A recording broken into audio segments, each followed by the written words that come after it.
Yes, Recordbox TV, everything R&B. Your boy Ace here with the Lioness, Miss Teedra Moses. How and I'm are with you? Ace. I'm really good, baby. How are you? I'm excellent. Was at the show last night.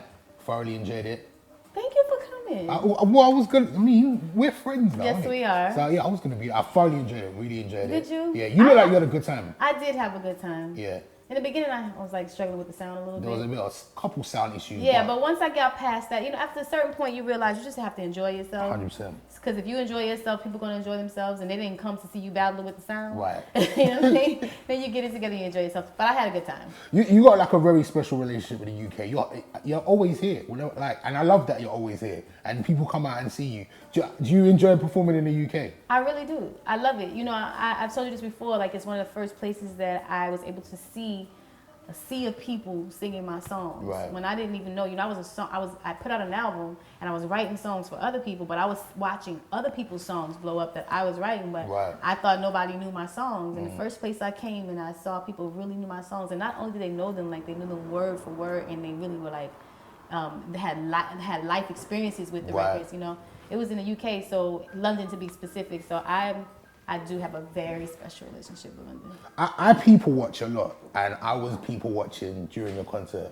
And I can tell when people have affiliations with very different songs. Like, you must hear that all the time, like, this song got me through this, right. or this song reminds me of this person. Right. What do you hear the most about your music in regards to how people are connected to it? Specifically my first album, people always say, college. Yes.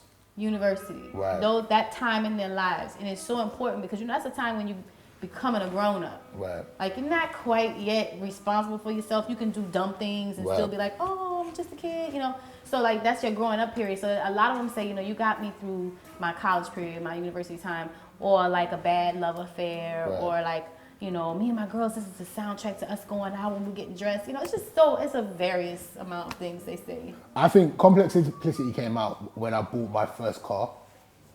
And I remember, it was like late night music for me. Oh, okay. So when I'd be dropping the girl home, she'd right. take her shoes off. Right. She's in the car. Damn. That's what that album brings back those memories right. for me. Do you know what I'm right. saying? And people compare that album to Illmatic, which I think is you said this to me the other day, and I was like, cool. I've been thinking about it ever since you said it to me. And I was like, that is a sick comparison. I mean, how do you feel about that? I think that is the greatest thing. I love Nas. Everybody knows me. I love Nas. And Illmatic was such an amazing first album for any artist of any genre. And for me to be compared to that is amazing. And I think part of it, when I did take the time to humbly receive it, is the writing.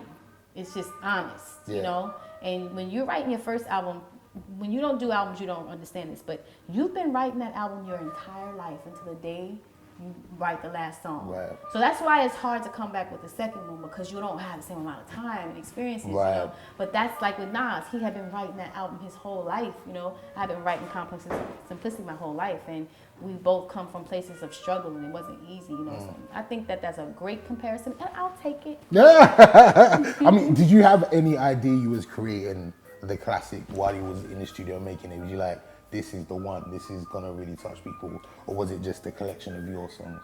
Not at all. I was very hard on myself. Right. I was super hard on myself. I was just like, I liked it, but I just felt like it should be harder, because I'm from New Orleans. So right. I was like, and it was great because the guy that was producing majority of the albums, with the exception of two, I told him I wanted something like Rock the Boat. Okay. Aaliyah's Rock the Boat. Her record was out when we started the process. Right. And the first song he gave me was like in that vein. So whenever he did something that wasn't, I was just like, I don't know. And I wanted to do like stuff that was like over hip hop beats and stuff, and he'd be like, smooth it out. So he kind of gave me my sound. Shout out to Paul Pauly. He gave me my sound that was like real easy and smooth, but I got to talk slick and kind of speak from like a grittier perspective over these smooth beats. So it was kind of ratchet, but it wasn't. Right. Like, real still smooth. So, I didn't know what was going on. I was just having fun, man. What would you say to people that, because I hear this a lot, and it's something I'm really fighting against, that R&B is a dying art form? I just don't think that's possible. No. I just don't. I think it's a space of being taken over by some people that, like jazz. Right. You know what I mean? Like, things that's going on with hip hop. I think R&B, that's going to happen to R&B, or it's just going to catapult from us saying, yo, I want to hear melody again. Right. You know what I mean? I want to sing songs again. I don't think that R&B is dead. I think that you have artists like Janae Aiko. I was just telling you about Ari Lennox. She's really dope. There's a lot of artists that are doing R&B that just because they're not in the commercial scene doesn't mean they're not there. And commercial, like, to me, it's like there's the internet now. Right. The underground is killing it. 100%. You have people that can tour the world and you never heard them on radio. Exactly. You know what I mean? So it's just like, no, it's not dying. It's definitely not dying. Is there less pressure to have that commercial success? Like, Much less if you pressure. put music out, you're not trying to make it go diamond, like, or even platinum, or even gold. You know what I'm saying? Is there less pressure or less expectations? I think less expectations. Right. I'm not signed to a label, so there's no pressure on me. But to an artist that is signed to a label, I'm sure there's pressure. But it's less expectation because, honey, an album comes out the day after they finish mastering it. Right. With no promo, you didn't know, it just dropped. Just drops. And you got to figure out, and then you got to word of mouth, you know. So it's like of course it has to be less expectations because you're putting less marketing and promotion into it, you know.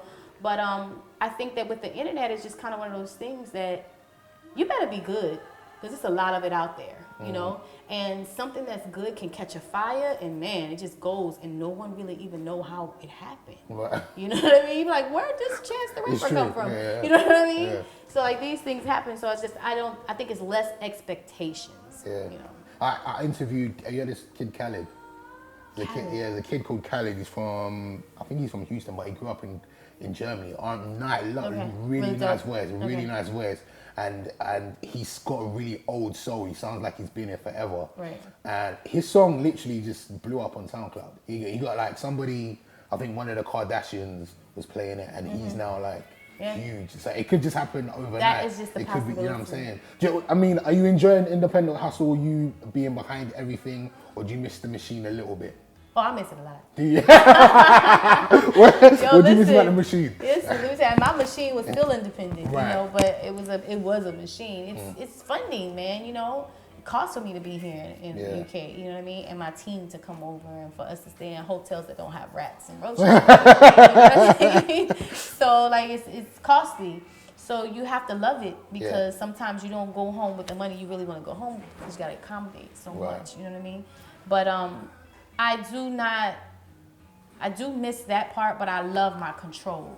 You know, like, not that I'm super headstrong and not open mind, but I love the fact that if I say, okay, I'm about to send you a record, you know, let everybody know, you know, I can do that on my time, not their whole little whatever they be doing. You know what I mean? So I can appreciate that part. But the funds, the coins, I can use those coins. Definitely use those coins. So you said it's harder work being an independent artist. Oh yeah. I mean, is it hard to balance motherhood as well as being an artist? Well, my guys are 21 now. So. 21? Yeah. No, you don't have a 21-year-old. Really? Twins? Yeah. Wow. 21. Yeah, Oh, wow. and they're like, you know, I live in Miami, they're living in LA, they're doing their own thing. But when I had to do it, you know, we all understood our role. I'm that kind of mom. You know, when they got to an age, when they were young, they would stay with my sisters or whatever. And that became a little bit like, oh, I gotta be away from my kids or whatever. But when they got to a certain age and when they could stay home by themselves, which for me was 14, I would leave and I would let them stay and they would go to school. I never got called or anything. It was like, you have to understand, we all are here. And we all have a responsibility. Don't be the weakest link. Right. That's your job. Don't be the weakest link. Don't be the weakest link. We all have to be strong to here and make together and make this thing work. And they did it. We did it together. Awesome, man. So what can we expect? Like, what's coming up for Miss Teedra Moses? What can we look out for? Well, currently I'm working on an album and it's called Vulnerable Courage. Okay. And it's like really meant to be R&B, you know, melodies. Like I want to write records and sing records that people actually sing to. Like, you can't help it because the melodies are like so easy to sing to. Right. That's my objective. And emotionally, you know what I mean? Like those things that I don't care how hard you are, you felt this before. Right. Those kind of experiences, you know. So I'm working on that right now. I have a record with K Tronada that we just finished, and we're thinking about like putting that one out. I'm working with Warren Campbell. He's really, really amazing. He's done a ton of stuff from Music Soul Child. He's married to Erica Campbell from Mary Mary. Okay. So that's going. And We have a couple of people that I'm working with, but I'm trying to keep it contained so the sound could be extremely consistent. And hopefully that's my number one focus right now, and hopefully that'll be done by the summertime. You can be writing for more artists as well, or is it just, are you strictly working on Teedra? Right now, I'm strictly working on Teedra because I need to concentrate. You know, it's very hard for me to just be all over the place doing all these different things and really give 100% to myself. So I just have to stop, and I want this to be the best album I've ever done, so I have to stop and focus on that. It's gonna be hard, man, to talk. Thanks for having so much confidence. No, you can do it. I'm pretty sure you can do it. You just have so much confidence. We got classics. Yes. We got classics. Yes. I asked you this on my radio show about we did People Made Our Voice. I really wanted to know what happened with the Maybach music deal. Oh yeah, that confused people. It did confuse people. Let me tell you honestly. Yeah. Ross hit me one day and was like, yo, because we met up. He hit me on DM in Twitter and he's like, yo, I heard you live in Miami. Come to the crib. He was like 20 minutes from my house. I was like, okay, I can't come today. I'll come tomorrow. He's like, okay, I go. He's there. He's got like bottles of rosé. It's him. It's Meek and Wale. And, you know, we just started popping bottles of rosé. And, you know what I mean? So it was cool. And then, you know, we hung out. We did a couple of records together. Where we collaborated. And then he says to me one day, he goes, can you just put, he was like, why don't you just put Maybach music in your bio on Twitter? And I was like, okay, cool.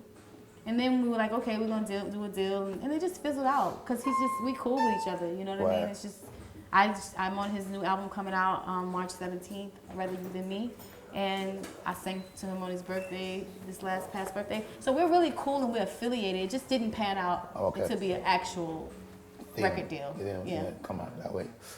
When I come to Miami, can I come hang out with you? You can. I got an extra room, darling. You can stay if you want. I'm definitely doing it. And thank you. You know, whenever you come to the UK, you have to come check me anyway. So yes, you'll be back soon, right? Yes, I will. When are you back? I'm back in August. August. Okay, Teedra Moses, people. Thank you so much. Awesome.